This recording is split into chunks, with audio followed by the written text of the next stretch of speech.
बच्चों, गृह विज्ञान विषय में हम दूसरा खंड प्रारंभ किया है। हमने दूसरी इकाई हमने शुरू की है। दूसरी इकाई में हमने पाठ 6 प्रारंभ किया था। जल प्राप्ति के स्रोत और उसका शुद्धिकरण इत्यादि वगैरह चीज़ें कैसे की जाती हैं। तो आपको बताया गया था बच्चों उस दिन कि जल जो होता है वो उसका क्या महत्व होता है हमारे जीवन में। जल तो सभी बच्चे जानते हैं, जल है तो जीवन है इत्यादि सारी चीज़ें आप लोग सुनते ही रहते हैं। तो स्वास्थ्य रक्षा इकाई, आपका इकाई का नाम है स्वास्थ्य रक्षा, उसमें से हमने अध्याय 6 मतलब पाठ 6 हमने प्रारंभ किया है, जल प्राप्ति के स्रोत। तो स्वरूप वगैरह हमने जल का बताया था कि ये ठोस, तरल और गैस वाष्प के रूप में तीनों ही रूप में पाए जाते हैं। 80% तक हमारे रक्त जो होता है वो जल का ही बना होता है ना बच्चों।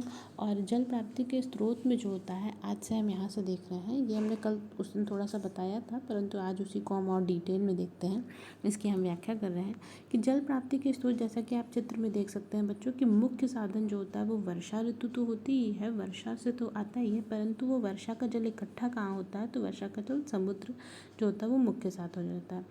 तो वर्षा के द्वारा जो होता है वो पृथ्वी पर दो तरीके से जल दिख रहा है हमें। एक बहता हुआ जल होता है और एक स्थिर जल हमें दिखता है जो कि शोषित जल होता है।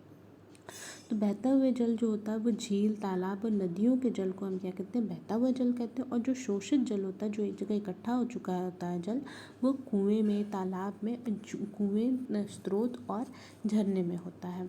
अतः हम इस निष्कर्ष पर पहुंचते हैं कि वर्षा का जल जो होता है वो निम्नलिखित साधनों द्वारा प्राप्त होता है।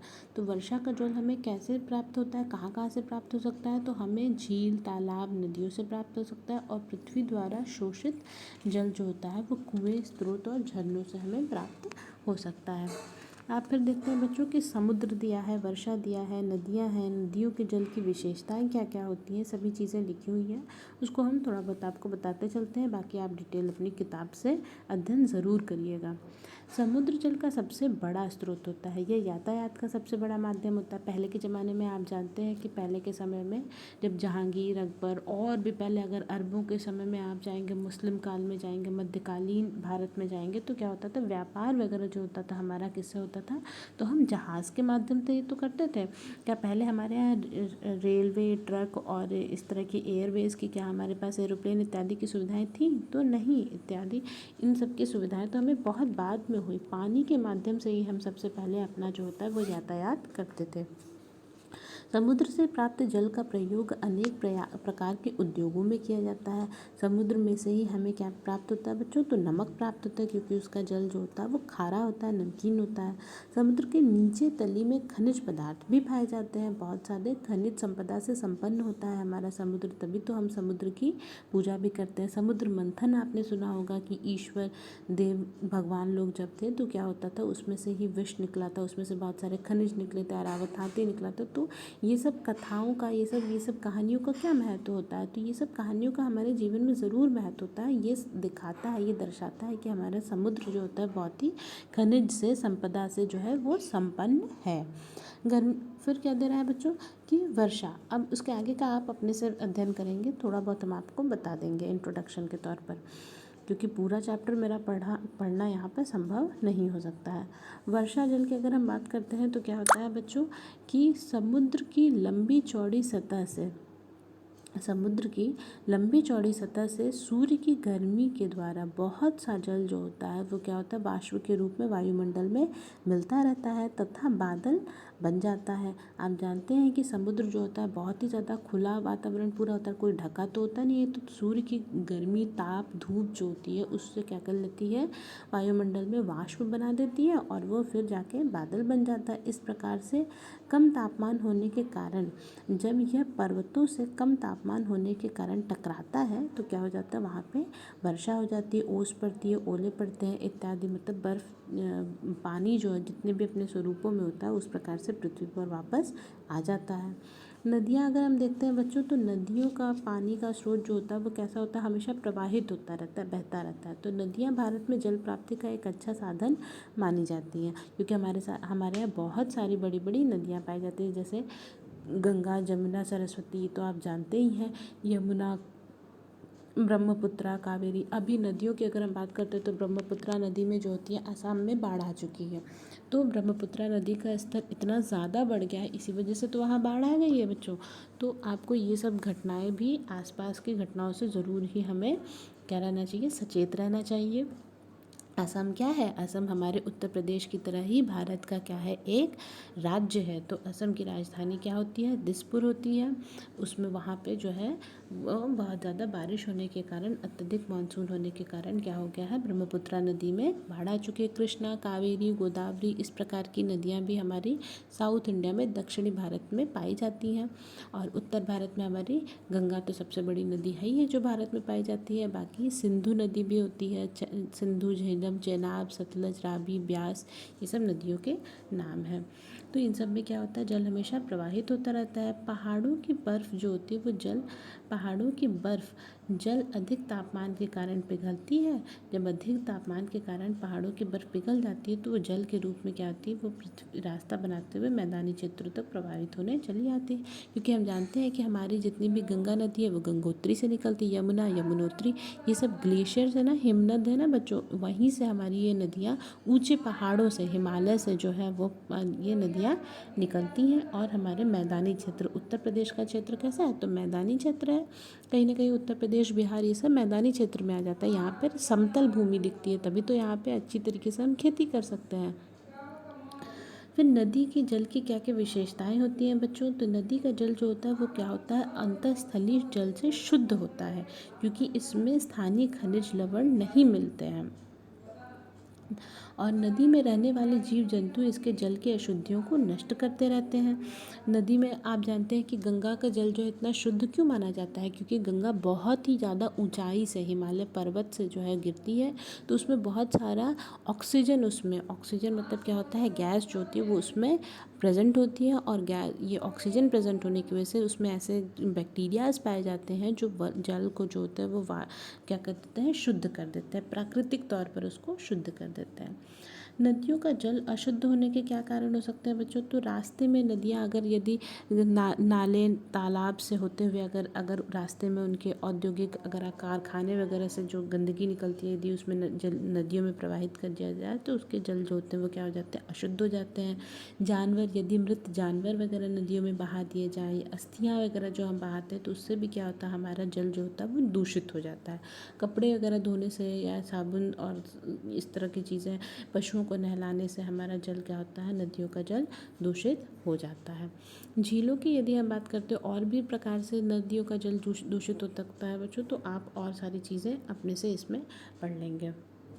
झील दिया हुआ है, तो झीलों में क्या होता है, दो प्रकार की झीलें होती है, कृत्रिम झील होती है, प्राकृतिक झील होती है।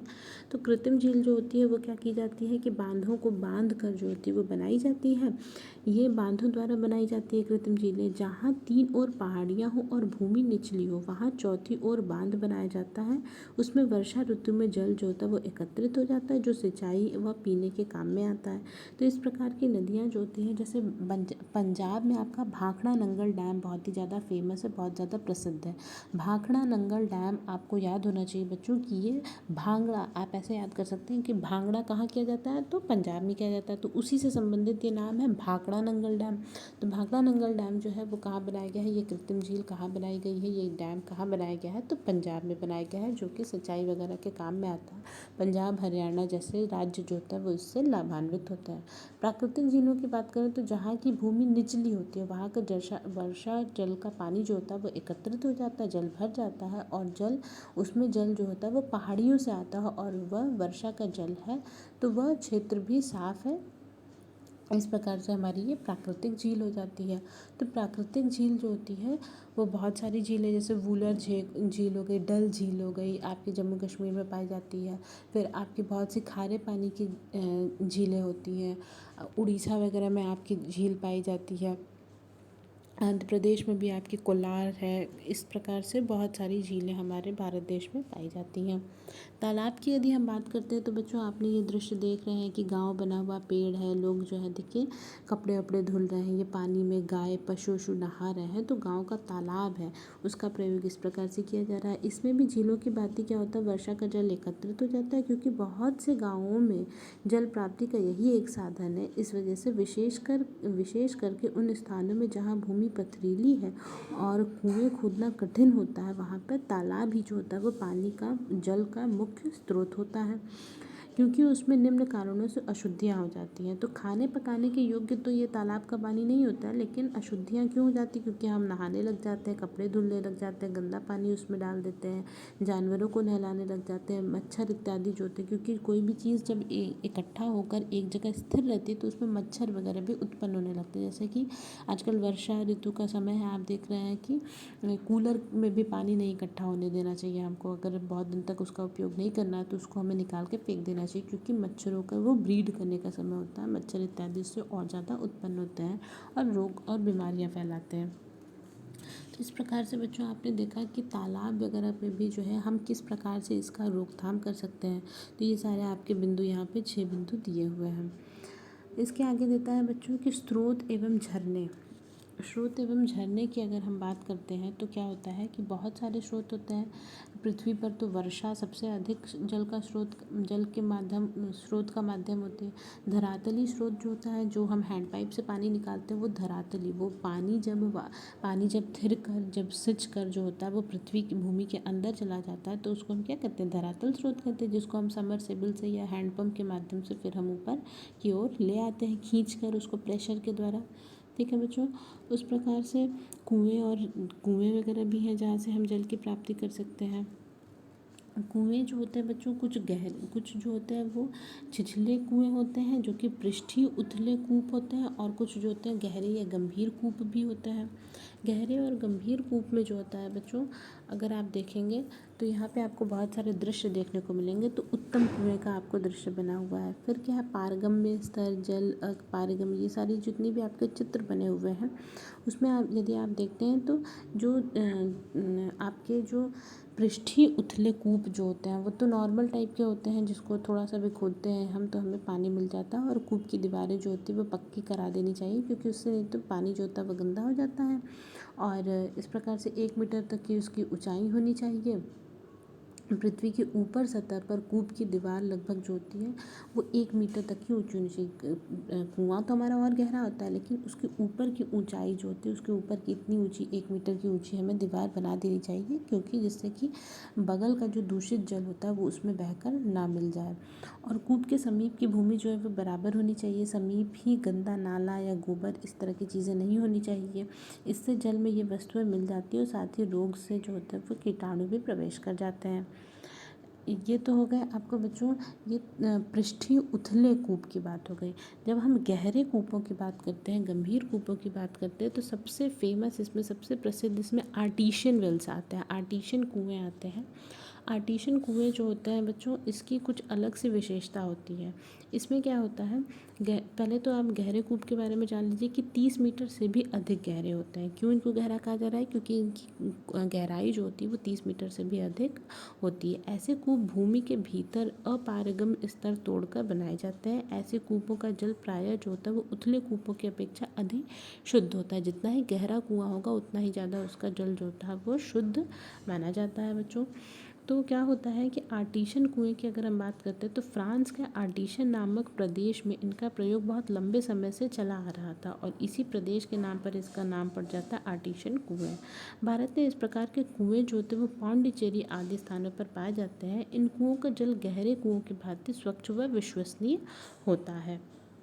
आप इसकी आकृति देख सकते हैं बच्चों कि कच्चे कूप का जल कैसे दूषित होता है। आर्टिशियन कुएं दिया हुआ है, फिर उथले कुएं दिया हुआ है ना, और गहरा कुआं दिया हुआ है। तो जो गहरा कुआं है देखिए आप ऊपर की तरफ ही रह जाता है, गहरा कुआं जो होता है बहुत नीचे की तरफ आता है, और उथला कुआं जो ऊपर की तरफ ही रह जाता है। तो अगल बगल का पानी भी जो होता है उसको दूषित कर देता है, बल्कि आर्टिशियन कुआं को दूषित नहीं कर पाता है। फिर क्या होता है बच्चों, एक आता है आपका पाताल तोड़ कुआं। दूसरा आपके गहरे कुओं में ये पहला आता है गहरे कुओं में आर्टिशियन, और दूसरा आपका आता है पाताल तोड़ कुआं। तो पाताल तोड़ कुएं में क्या कहते हैं, इसे अर्जेंटीन कुआं भी कहते हैं। यह पहाड़ या पठारों को खोद कर बनाया जाता है, क्योंकि पहाड़ और पठार जो होते हैं बहुत ही ठोस भूमि होती है, वहाँ की खोदना उसको मुश्किल होता है। तो इनको बनाने के लिए बारूद या ड्रिल द्वारा चट्टानों को तोड़ा जाता है। इस प्रकार के कुएं फ्रांस तथा ऑस्ट्रेलिया में पाए जाते हैं, इसीलिए इनको पाताल तोड़ कुआं कहा जाता है। आर्टिजन कुआं कहा जाता है। ये मुख्यतः जो होता है वो फ्रांस और ऑस्ट्रेलिया में पाए जाते हैं। तो और भारत में ये पांडिचेरी में पाए जाते हैं। भारत में भी कुछ ऐसे कुएं हैं। इस कुएं से पीने का पानी प्राप्त करने के लिए चट्टान में थोड़ा छेद करके हैंडपंप तथा क्या किया जाता है, सिंचाई आदि के लिए जो है वो प्रयोग इसका किया जाता है। हैंडपम्प तो आप नलकूप सभी बच्चे इससे परिचित होंगे, आपके स्कूल में भी हैंडपम्प लगा हुआ है, या आप हैंडपम्प की आकृति भी देख रहे हैं। इसको चलाने से क्या होता है, ज़मीन के नीचे का पानी जो होता है हमें ऊपर की तरफ प्राप्त हो जाता है। इससे हमें हमेशा शुद्ध जल की प्राप्ति होती है। आजकल तो घरों में भी इसका हम प्रयोग करते हैं। इसके बाद बच्चों लिखा हुआ है शुद्ध जल, अशुद्ध जल, फिर जल में क्या क्या अशुद्धियाँ पाई जाती हैं। तो ये सब चीज़ें हम अगली कक्षा में पढ़ेंगे। आज आप पहले जल के स्रोतों को, कि बहता हुआ जल बहते हुए जल के स्रोत कौन कौन से हो सकते हैं, स्थिर वाले कौन से स्रोत हो सकते हैं, बहते हुए में नदी झील इत्यादि आते हैं। तो झील जो होती है प्राकृतिक कृत्रिम दो प्रकार की हो जाती है। उस प्रकार से जो स्थिर पानी होता है उसमें तालाब, कुएं इत्यादि आते हैं। तो कुएं भी दो प्रकार के होते हैं, गहरे कुएं, उथले कुएं होते हैं। तो गहरे कुओं में भी आर्टिशियन कुआं जो होता है वो सबसे स्वच्छ जल हमको देता है। इसमें महत्वपूर्ण चीज़ें यही है कि ये कहाँ पाई जाती हैं और किससे हमको ज़्यादा शुद्ध जल की प्राप्ति हो सकती है। तो आपका एक पूरा क्वेश्चन इस पर बन जाता है बच्चों कि जल के स्रोत के माध्यम कौन कौन से हो सकते हैं। तो इस पर आपको एक फुल क्वेश्चन मिल सकता है। तो इस प्रकार से आप इसको ज़रूर तैयार कर दीजिएगा। और फिर आगे हम जल की अशुद्धियों के बारे में, कौन सा जल शुद्ध होता है, अशुद्ध जल को हम कैसे स्वच्छ कर सकते हैं, कठोर जल, मृदु जल क्या होते हैं, इन सब चीज़ों के बारे में हम और फिर आपसे चर्चा करते रहेंगे। आज के लिए इतना ही बच्चों, धन्यवाद।